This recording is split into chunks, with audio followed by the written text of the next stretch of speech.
दफ़ा का जिक्र है कि एक खूबसूरत शहजादी थी जो समंदर के किनारे एक ममलुकत में रहती थी। इसे समंदर में छुपे खजाने की शहजादी के नाम से जाना जाता था, क्योंकि ख्याल किया जाता था कि वो पानियों और नीचे मौजूद खजानों को कंट्रोल करने की ताकत रखती है। कहा जाता है कि इसके बाप बादशाह ने समंदर की गहराइयों में एक बहुत बड़ा खजाना रखा था और उसे सिर्फ शहजादी ही हासिल कर सकती थी। बहुत से खजाने के शिकारियों ने इसे तलाश करने की कोशिश की, लेकिन नाकाम रहे और खुफिया मकाम एक मुअम्मा ही रहा। शहजादी खजाने की अहमियत के बारे में जानकर बड़ी हुई और वो जानती थी इसकी हिफाजत करना इसका फ़र्ज़ है। छोटी उम्र से ही इसने तैरना सीखा और तवील अरसे तक अपनी सांसें रोकना सीख लिया, जिससे वो समंदर की माहिर बन गई।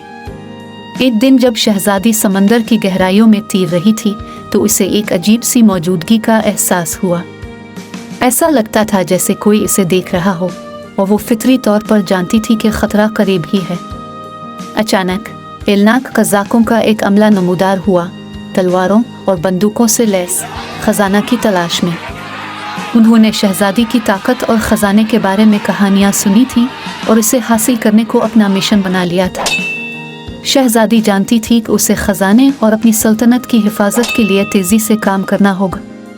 इसने अपनी पूरी ताकत को बुलाया और देव हैकल ऑक्टोपस, अपने वफादार दोस्त को इसकी मदद के लिए बुलाया। देव हैकल ऑक्टोपस ने कज़ाकों के जहाज़ को 2 हिस्सों में तोड़ दिया और शहजादी ने समुद्री मखलूक को कज़ाकों पर हमला करने का हुक्म दिया। शहजादी जीत गई और वो एक बार फिर खजाना बचाने में कामयाब हो गई। वो सतह पर वापस आ गई, जहां इसके लोगों ने इसे एक हीरो और अजीम ताकत और बहादुरी की शहजादी के तौर पर सराहा था। इस दिन से शहजादी को समंदर में छुपे खजाने की मुहाफिज के तौर पर जाना जाता था और उसका अफसाना कई नस्लों तक जिंदा रहा। खजाने के बहुत से शिकारी खजाने की तलाश में आए, लेकिन शहजादी ने इस बात को यकीनी बनाया कि उसे हमेशा महफूज रखा जाए। और इस तरह खजाना समंदर में छुपे हुए खजाने की शहजादी की हिफाजत में सही शख्स का इंतज़ार कर रहा था कि वो इसे तलाश करे और अपनी हिम्मत और अज़्म के सिला का दावा करे।